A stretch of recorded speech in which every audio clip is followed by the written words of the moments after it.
ভবনটা হেলে পড়ছে আর একটা ভবনের সাথে। দুইটা ভবনই এখন ঝুঁকিপূর্ণ অবস্থা। এখানে প্রচুর মানুষ আছে, অনেকগুলো পরিবার বসবাস করে। তো আমরা গতকালকে একটা নোটিশ দিয়েছিলাম, লাল নোটিশ, এবং তাদেরকে সতর্ক করে গিয়েছিলাম দ্রুত ভবনটি খালি করার জন্য। কখন কি মানে ক্ষতি সম্মুখীন হই আমরা আমরা বলতে পারি না, যেহেতু এটা প্রাকৃতিক বিষয়ের কারণে ভূমিকম্প হইলেও এটা ভবনটা যে কোনো সময় ধসে পড়বে।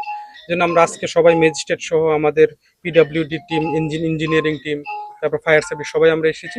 আমরা আজকে সিদ্ধান্ত যে আজকের মধ্যে ওনারা সবাই সরে যাবে, এই ভবন থেকে সরে যাবে। তবে মালামাল সরানোর জন্য আমরা হয়তো কালকে পর্যন্ত সময় দিব। তো মানুষজন আজকে বিকালের মধ্যে সরে যাবে। এটি কি ভেঙে ফেলবেন আপনারা না মালিক এটা আমরা একটা কমিটি গঠন করতেছি, এক্সপার্টাইজ টিম একটা গঠন করব। ওই টিমেই আমাদেরকে একটা প্রতিবেদন দিবে, দিলে ওই আলোকে আমরা ব্যবস্থা নেব। চাঁদপুর পালপাড়া হরদেল রোড, সেখানে দুইটি ভবন হেলে পড়েছে। প্রশাসন এসে নির্দেশনা দিয়েছেন বিকেল 5টার মধ্যেই এই বাড়ির সকল মালামাল সরিয়ে ফেলার জন্য। যে কোনো সময় বড় ধরনের দুর্ঘটনা ঘটার সম্ভাবনা রয়েছে। আমি যে ভবনটাতে রয়েছি সেই ভবনটা কিন্তু ঝুঁকিপূর্ণ একটি ভবন। সেই ভবনের ছাদে আমি বর্তমানে অবস্থান করছি।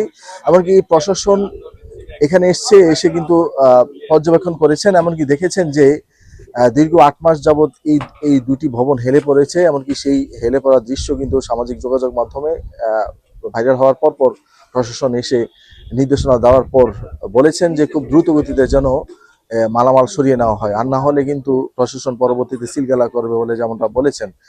তো চাঁদপুর পৌরসভা, পৌর প্রশাসক সহ সংশ্লিষ্ট কর্তৃপক্ষরা কিন্তু এখানে এসছে। এমনকি ফায়ার সার্ভিসের একটি টিম কিন্তু এখানে বর্তমানে রয়েছে। এমনকি বাড়ির মালিককে কিন্তু জানানো হয়েছে। আমরা যেমনটা জানতে পেরেছি, যে ভবনটা নির্মাণ করা হয়েছিল সেই ভবনটা এখানে কিন্তু একটি খাল ছিল, সেই খালের উপর সেই ভবনটা করার কারণেই এমনটা হয়েছে। এমনকি দুটি ভবন পাশাপাশি করা হয়েছে, তা কিন্তু পৌরসভার নির্দেশনা উপেক্ষা করে তারা এই দুইটি ভবন করেছে। কারণ হচ্ছে দুই পাশে ছেড়ে দেওয়ার কথা থাকলেও কিন্তু তারা কোনো একটু 1 ইঞ্চি কিন্তু ছাড়া হয়নি, আর এই কারণে কিন্তু এই সমস্যাটা হয়েছে।